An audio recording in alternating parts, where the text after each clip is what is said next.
po na. Uy, dapat pinaghandaan na. Chapter 2 na. Yan na eh, miss ako. Ano sa mas bundag? Ang utok luto po kayo. Go church. Uy, dapat diya. O na, kay chapter 2. Karoon pa pagbalik ka na. So may ganan. Hindi na ko unsay nasa nito. Ansa? Grabe naman, ambush. Luto pa ako. Kaya nakikita sila sa Sunday ko. Sige, unsa man? Unsa may ganan ninyo? English, Tagalog, Bisaya? Ay, Tagalog lang kayo para maintindihan ng mga Tagaloguan. Sige, Tagalog lang ta. So, about business, unsa man? About life. Whatever that comes in your mind. About life. Sige. By the way, no, mga art, okay pagbalik na to, Sunday content. Today is a good day, no? Yang gihatag na to, it's a great day. Di pa matag, punta niya sa karon nga adlaw. Mga art, don't forget to thank God every single day. And I miss you all. Like Sunday, magkita ta. Gimingaw kay ko nga moments. Wala ko kabaw, ngayon na niyo ka sa iyo mag-ambush. Ang tingog, wapam gani.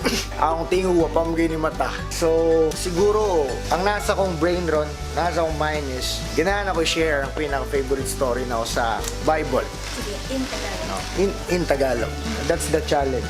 Nagbulul-bulul tayo sa Tagalog eh. Pero sige, tapusin mo muna to.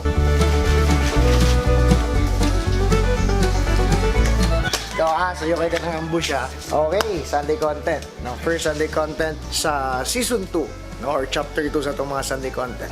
Maglingkod guro tayo. Tara, po tayo man. So, ganito lang. Ay, sunod. Tara, join me here. And, ayan, gising na sila. Nang oras bro? 8? 8.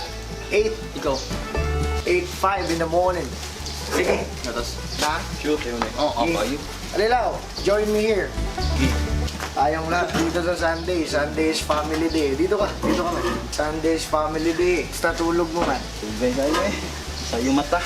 Tagalog lang, pakita. Tagalog ka diri ha. Tagalog guys. Hirapan tayo sa kalisod yan. Alright, Sunday content. So ngayon, inambush ako, umaga ng umaga. Siguro mga, anong oras na bro?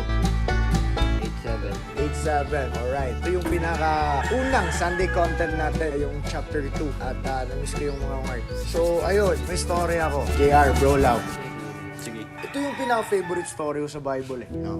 May dalawang tao. Yung pangalan nila, si Juan tsaka si Pedro. Itong si Juan, siya yung tipong tao na may posisyon sa batas. Tagapamalakad siya ng batas. Tapos, para sa kanya, siya nga yung palaging tama.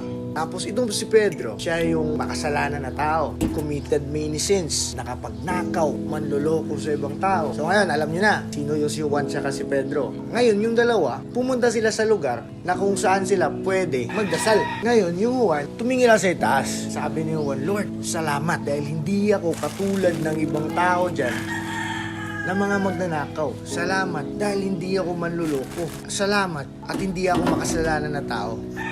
No? Habang itong si Pedro naman nagdasal na siya. Habang siya pumunta siya sa lugar kung saan siya pwedeng magdasal, hindi man lang siya makatingin sa langit eh. Hindi siya makatingin sa altar. Sabi niya kay God, Lord, patawarin mo ako dahil ako ay isang makasalanan na tao. Man. Sabi niya, ako ay isang magnanakaw. Ako ay nanloko ng mga tao. Lord, patawarin mo ako. Okay, sa tingin mo JR, sino yung ibibless ni Lord? Si Juan. Bakit? Nganong si Juan man? Sige daw. Ano siya sa? Wala siya sala. Ikaw lang. Sino? Si Juan. Kay Juan sala. Okay. Pero ngayon, yung blinas ni Lord, si Pedro. Bakit? Makasalanan na tao eh. Diba? Si Juan, para sa kanya, wala siyang kasalanan eh. Diba? Ganito yung story nun guys. Kung sa tingin niya, mataas yung tingin niya sa sarili niya, man, siya yung ibababa ni Lord. At kung sino man yung mapagkumbaba, siya yung itataas ni Lord. That's why, si Pedro yung blinas niya. Goods. Ano siya? Ito yun, di ba? Ang nagmamataas ay ibinababa at ang nagpakumbaba ay itinataas. Alright. Mateo, Mateo 23, 12. verse 12. Verse 12. Diba? Siya yung tax collector eh. Ah. No, ito yung story ng Pharisee tsaka tax Sa collector. the Bible yan. Oo, Bible. Yan yung pinaka-paborito. So, ganito yan. For those who praises himself will be humbled. And Tama. for those who humble themselves Praise. will be praised. Alright? So, ganyan yung buhay natin, guys. Ganyan. Dapat tayo, guys. Mapagkumbaba. Dapat paumusta. Diba? Bro. Ano siya, man? So, i-let ni God nga mo-follow ang naisa niya. Well, that's the point. Muna ang main purpose ni Jesus. Nga ninao siya din sa earth para sa may sala. No? Para sa mga sinners. Hindi siya bumaba dito sa earth para sa mga mabuting tao. Logic niyan, man, parang doktor lang yan. No, ilagay natin si Jesus ay doktor. Kung healthy ako, tapos doktor ka, kailangan ba kita? Di kita kailangan, healthy na ako eh. Ikaw, para sa iyo, JR, kailangan pa kita? If ikaw yung doktor pero healthy na ako? Di naman. So parang si Jesus lang yan. So, siya yung doktor, kailangan siya ng mga taong makasalanan, sinners, no? Bumaba siya sa mundong ito para sa mga sinners. Tama. Dapat, yun yung goal niya. Dapat mag-follow sa kanya yung mga sinners. No? Yun yung pagbabago. Yun yung change na gusto niya na mangyari dito sa mundong to. Kumbaga, May ano ako dyan, syempre, di ba? Sige. Di ba si Lord mababa dito sa sa mundo para tayo iligtas. oo. Di ba? Ang maganda nito kasi binigyan tayo ng gift ni Lord. Di ba?